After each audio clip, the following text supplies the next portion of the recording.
Hey, this is Wully, and welcome to my video series on Chocobo racing in Final Fantasy XIV. In this video, I'll be going over some basic information and concepts to help you get into Chocobo racing. Chocobo racing is a recurring minigame throughout the Final Fantasy franchise. Many players, myself included, were first introduced to the sport way back when Final Fantasy VII was released for the PlayStation. Since then, Chocobo racing is featured in most of the main Final Fantasy titles. In Final Fantasy XIV, Chocobo racing is a fun, competitive side hustle with some cool achievement prizes. It's also a very reliable way to farm Manderville Gold Saucer points, with roughly 1,000 MGP awarded per first place finish in R300, which is the highest racing class. MGP can be spent on glamours, music rolls, emotes, etc., as well as a handful of pretty fantastic mounts. Before we begin racing, you have to have unlocked the Manderville Gold Saucer and acquired your first racing Chocobo. If you're not sure how to do this, don't worry, it's very easy and I've got a video linked in the description below that will walk you through it. This is a good time to point out that your racing Chocobos are completely separate from your companion and mount Chocobo.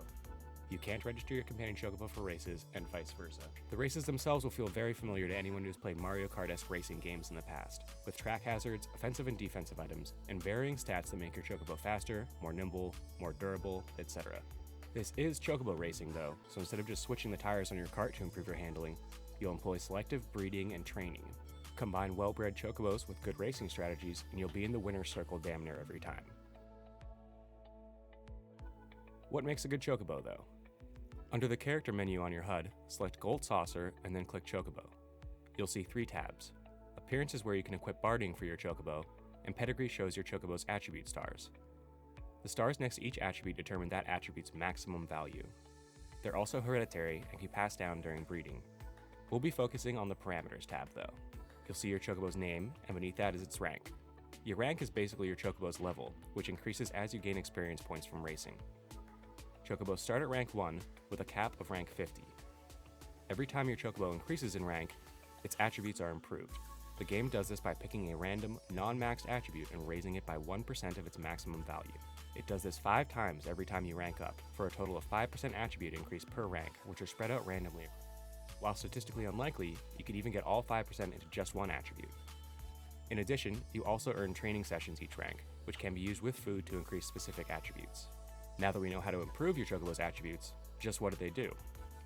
The in-game explanations are sometimes a little lacking, so we'll go over them in order. Speed is pretty straightforward. It denotes the maximum speed your Chocobo is capable of attaining. In basically every build, this is a very high priority stat. Next is acceleration, which also doesn't require much explanation.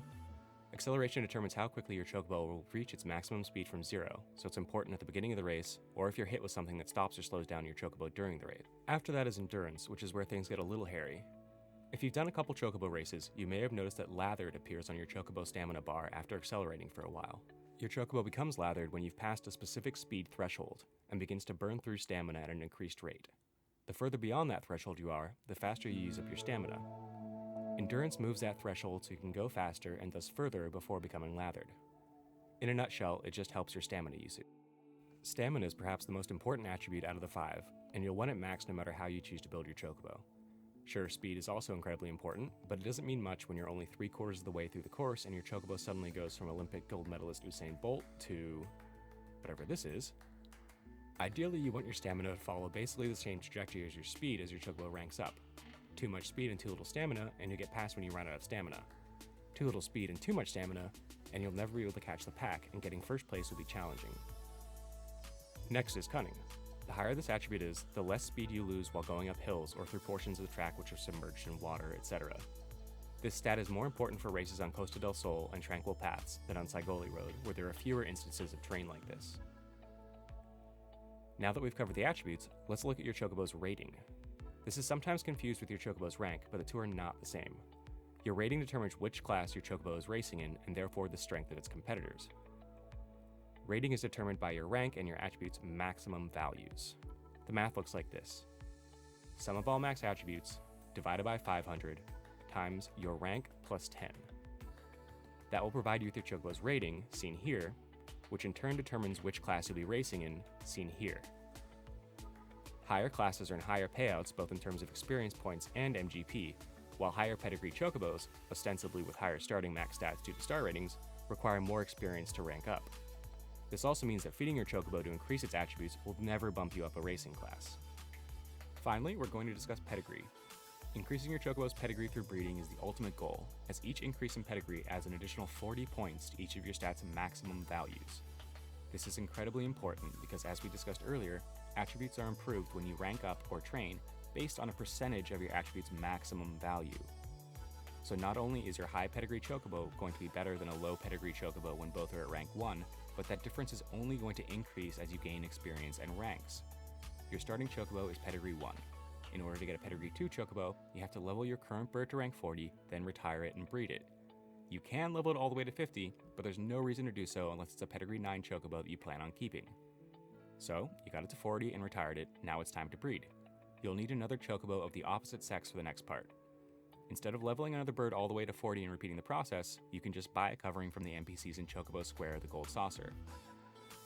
A covering is a one-time use breeder bird. Just make sure you buy the right sex and the appropriate pedigree. The baby Chocobo will always have the pedigree of the lowest Chocobo parent, +1, so you can't just buy a pedigree 8 covering to breed with your pedigree 1 bird and game the system. That should cover most of the basic concepts for Chocobo racing in Final Fantasy XIV. Get out there, experiment with your builds and abilities, and I'll see you in R300. If you've got any questions or just want to challenge me to a race, I do stream on Twitch. In addition, we've got a Discord set up, and the links for both will be in the description below. Also, please subscribe to the YouTube channel too. I'll be making new videos that cover a broader range of topics within Final Fantasy and other games, so I hope to see you back. Thanks for watching, Wully signing off.